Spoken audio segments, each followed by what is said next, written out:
नमस्कार, सत श्री अकाल। मैं हूं मनिंदर सिंह और आप देख रहे हैं ट्रांसपोर्ट टीवी। जब भी आप भाड़ा लेने जाते हैं व्यापारी से तो आपके कुछ पैसे काट लिए जाते हैं टीडीएस के नाम से। जी हाँ, ये टीडीएस पूरे देश में काफ़ी सालों से लागू है। 2010 में एक लंबे एजिटेशन के बाद all India motor transport Congress का एक एजिटेशन हुआ था, उसके बाद टीडीएस को हटा लिया गया था। टीडीएस को ख़त्म कर दिया गया था ट्रांसपोर्ट इंडस्ट्री के लिए। लेकिन फिर 2015 में मोदी सरकार बनने के बाद इसे री इंट्रोड्यूस कर दिया गया।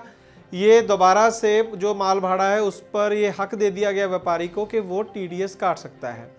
हालांकि 10 गाड़ी से जो कम वाले ओनर हैं, जिनके पास 10 से कम गाड़ियां हैं, उन पर अब भी टीडीएस नहीं कटता, उनके भाड़े में से नहीं कट सकता है। लेकिन उसके ऊपर भी करोड़ों ऐसे ट्रक ऑपरेटर और गुड्स ट्रांसपोर्ट एजेंसीज ट्रांसपोर्टर हैं जिनका टीडीएस रेगुलरली कटता है। ये अगर तो है आपकी प्रोप्राइटरशिप फर्म तब तो ये कटता है 1%, पूरे भाड़े का 1%, और अगर है प्राइवेट लिमिटेड कंपनी तो ये कटता है 2%। तो इस तरीके से ये जो है होता क्या है, जो नॉर्मल होना चाहिए कि मान लीजिए आपका 1 लाख रुपए भाड़ा है तो 1 लाख का 1% या 2%, मतलब डिपेंडिंग अपॉन द केस 1000 या 2000 रुपया वो व्यापारी को आपका काट के सरकार के पास आपके पैन कार्ड के ऊपर वो है जमा करा देना होता है।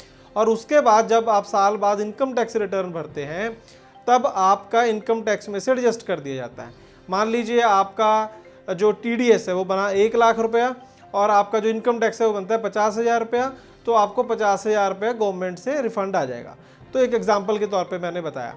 तो लेकिन ये जो रुपया है, आप जानकर हैरान हो जाएंगे कि जो पूरी ट्रांसपोर्ट कम्युनिटी है, ट्रक ऑपरेटर या गुड्स ट्रांसपोर्ट एजेंसीज, इनका जो ये टीडीएस कट के सरकार के पास जमा होता है और उसके बाद जो रिफंड बनता है वो रिफंड आज की डेट में करोड़ों रुपए में है।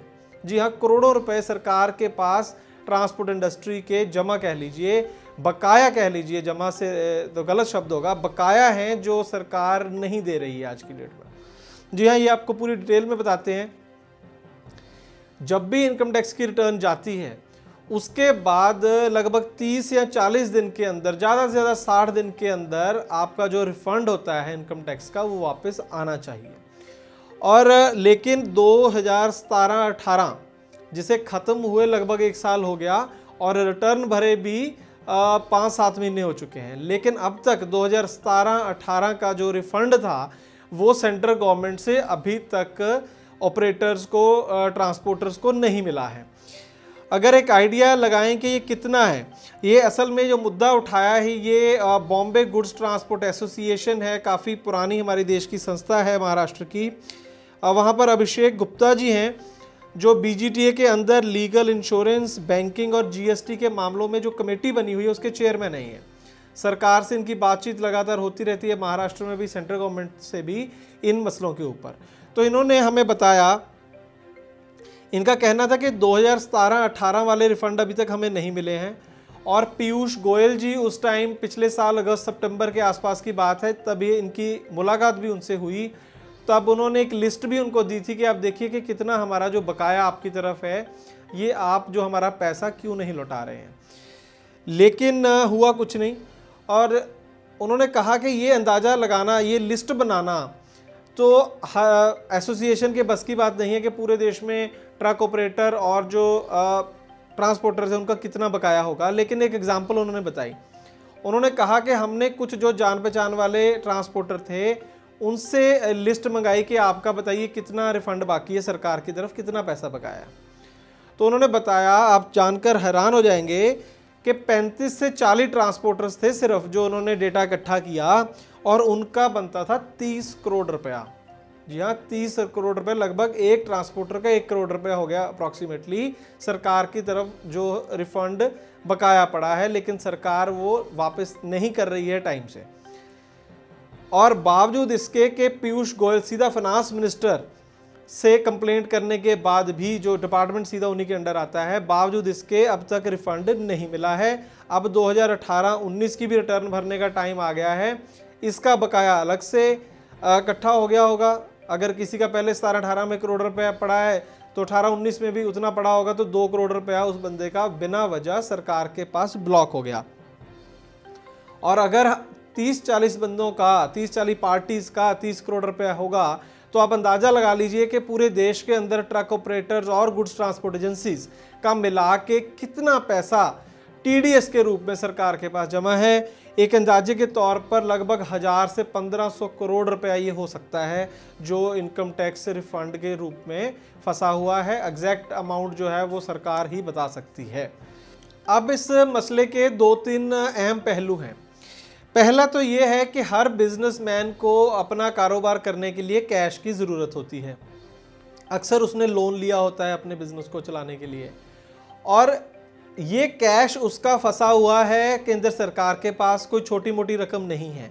तो पहला नुकसान तो जो हो रहा है ऑपरेटर्स का, ट्रांसपोर्टर्स का, कि जो उनका पैसा फंसा हुआ है, लिक्विडिटी की मार वो झेल रहे हैं। जीएसटी के बाद वैसे ही देश में जो पैसे का चलन है वो कम हो गया है, लिक्विडिटी कम हो गई है, कैश की अवेलेबिलिटी कम है, और उस केस के अंदर सरकार के पास इतना पैसा जमा हो जाना इस पूरे कारोबार के लिए ही खतरनाक है, बुरा है। दूसरी बात यह है कि आप देखिए, एक साइड तो एक ट्रांसपोर्टर ने, एक ऑपरेटर की मान लीजिए 20-30 गाड़ियां हैं, उस पर उसका लोन है, उसको हर महीने ईएमआई देना है, उसकी किस्त देनी है, साथ में ब्याज है, उसके अंदर मूल के साथ ब्याज देना है, और दूसरी तरफ उसका खुद का पैसा सरकार के पास पड़ा है जिस पर बहुत ही मामूली रेट में इंटरेस्ट मिलता है ना, तो उससे ज़्यादा तो वो बैंक को दे रहा है। ये कितनी बड़ी जाती है। एक इंसान का ज़बरदस्ती आपने पैसा अपने पास रख लिया है और वो मजबूर है लोन लेकर उस पर ब्याज देने को। ये इसका दूसरा बड़ा नुकसान हो रहा है। तीसरी चीज़ मैं सबसे बड़ी यहाँ पर ये कहना चाहूँगा कि पिछले 5 साल हो गए जो एएमटीसी, एटवा, एक्वा, जितनी बड़ी संस्थाएं हैं इनको जोर लगाते हुए कि टीडीएस से हमें राहत दी जाए। एएमटीसी तो टीडीएस के मुद्दे पर चक्का जाम भी 1-2 बार कर चुकी है। कई बार अरुण जेटली जी या पीयूष गोयल जी से मीटिंग्स हो चुकी हैं, आश्वासनों का तो ढेर लग गया है, लेकिन टीडीएस तो ख़त्म क्या करना था, जो उनका पैसा बनता है रिफंड का वो भी सरकार नहीं लौटा रही है, किसी तरह से भी उसकी कोई मदद नहीं करना चाहते हैं। ठीक है, लेकिन कम से कम जो उसका हक बनता है वो टाइमली, वो तो रिफंड्स तो कम से कम सरकार को जो है वो उद्योग को वापस करने चाहिए, रिफंड टाइम से करना चाहिए। ये भी एक बात अभिषेक जी ने बड़ी अच्छी बताई कि अक्सर अखबारों में बीते दिनों कई खबरें आईं कि केंद्र सरकार ने इतने 1000 करोड़ रुपए रिफंड जो है वो इंडस्ट्री को दे दिया है, लेकिन उन्होंने बताया कि उसके अंदर भी बहुत बड़ा झोल है। ये जो ज़्यादातर रिफंड हुए हैं वो बड़े कॉरपोरेट घराने जैसे रिलायंस, टाटा, उतने बड़े जो घराने हैं उनका रिफंड होता है ये, तो वो दिखने में आ जाता है कि देखो कितने 1000 करोड़ रुपए हमने रिफंड टाइमली दे दिया। लेकिन जो छोटे उद्यमी हैं, एमएसएमई में आ जाते हैं ट्रांसपोर्टर्स, जो छोटे हैं उनका पैसा आपने रखा हुआ है और बड़े घरानों का पैसा आप टाइमली दे रहे हैं, उनका भी दीजिए, लेकिन पहले छोटे व्यापारी का पैसा वापस करना बनता है, बाद में बड़े व्यापारी का। अभिषेक जी ने एक और बहुत बढ़िया राय दी है रिफंड के मसले पर। उनका कहना है कि रिफंड का पैसा सरकार के पास इसलिए बकाया हो जाता है क्योंकि ज़रूरत से ज़्यादा टीडीएस काटा जाता है, और इस सारी समस्या का एक बड़ा सिंपल समाधान ये है कि सरकार टीडीएस का रेट ही 1 या 2% से कम करके सिर्फ आधा % कर दे, तो बकाया ही ख़त्म हो जाएगा। ना तो बकाया जमा होगा और ना ही सरकार को कोई रिफंड करना पड़ेगा। ये भी एक बहुत बढ़िया सोल्यूशन है जिस पर सरकार को गौर करना चाहिए। अंत में मैं ये कहना चाहूँगा कि एक तो है जो है गुड्स ट्रांसपोर्ट एजेंसीज का केस, जो बड़े उद्योग, बड़े कॉरपोरेट के साथ डील करते हैं, और वो जेन्युइनली वो कम से कम कॉरपोरेट ऐसे तो हैं ना जो उनका पैसा काटते हैं और सरकार के खाते में जमा भी कराते हैं।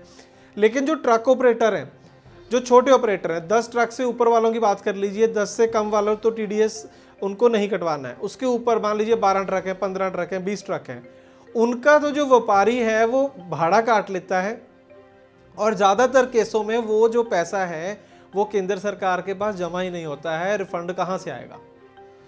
तो उनका तो चलिए 5-6 महीने, 7 महीने में जीटीए का तो कभी ना कभी रिफंड वापस आ जाएगा, लेकिन जो ट्रक ऑपरेटर है उसका तो पूरा पैसा ही हजम हो गया। इसी वजह से कई बार एजिटेशंस हुए हैं कि जो टीडीएस है वो सूट नहीं करता है ट्रक ऑपरेटर्स के लिए। ट्रांसपोर्टर्स पर, ये जो ट्रांसपोर्ट जो समुदाय है, इस पर टीडीएस को ख़त्म करना चाहिए, क्योंकि जो एक ट्रक है वो कभी मेघालय है, कभी बंगाल है, बिहार है, महाराष्ट्र है, कभी पंजाब है, अलग अलग व्यापारियों को, अलग अलग पार्टीज़ को डील करता है। कहाँ कहाँ से वो टीडीएस सर्टिफिकेट इकट्ठे करेगा? अगर कोई भाड़ा काट कर उसका जमा नहीं करवाता है टीडीएस, तो वो क्या कर लेगा, कहाँ जाएगा? 1000-2000 रुपये के लिए वो कोई उस पर केस नहीं कर सकता, लेकिन 1000-2000 करके वो लाखों रुपए बन जाता है, जिसकी शरेआम लूट चल रही है। और ये बात भी सैकड़ों बार सरकार तक पहुंच चुकी है। फाइनेंस मिनिस्ट्री, वित्त मंत्री, यहाँ तक के प्रधानमंत्री कार्यालय तक भी चिट्ठियाँ एसोसिएशंस द्वारा लिखी गई हैं, लेकिन 5 साल में इसका कोई भी निपटारा नहीं हुआ है। उल्टा रिफंड में भी देरी हो रही है। सिर्फ उम्मीद कर सकते हैं कि नई सरकार जो आएगी, जो भी होगी, वो ट्रांसपोर्ट समुदाय की पहले से ज़्यादा कुछ बात सुनेगी, इस पर कुछ गौर करेगी। तो ट्रांसपोर्ट जगत की हर छोटी बड़ी खबर के लिए आप देखते रहें ट्रांसपोर्ट टीवी, और हमारे चैनल को आप ज़रूर सब्सक्राइब करें। काम अच्छा लगे तो हमारे वीडियोस को लाइक और शेयर करना ना भूलें। ट्रांसपोर्ट टीवी देखने के लिए बहुत बहुत शुक्रिया। ट्रांसपोर्ट टीवी को यूट्यूब पर अभी करें सब्सक्राइब और दबाएं बेल आइकन। फेसबुक पर लाइक करें हमारा पेज और ट्विटर पर भी करें फॉलो। ट्रांसपोर्ट टीवी, जानकारी लाभकारी।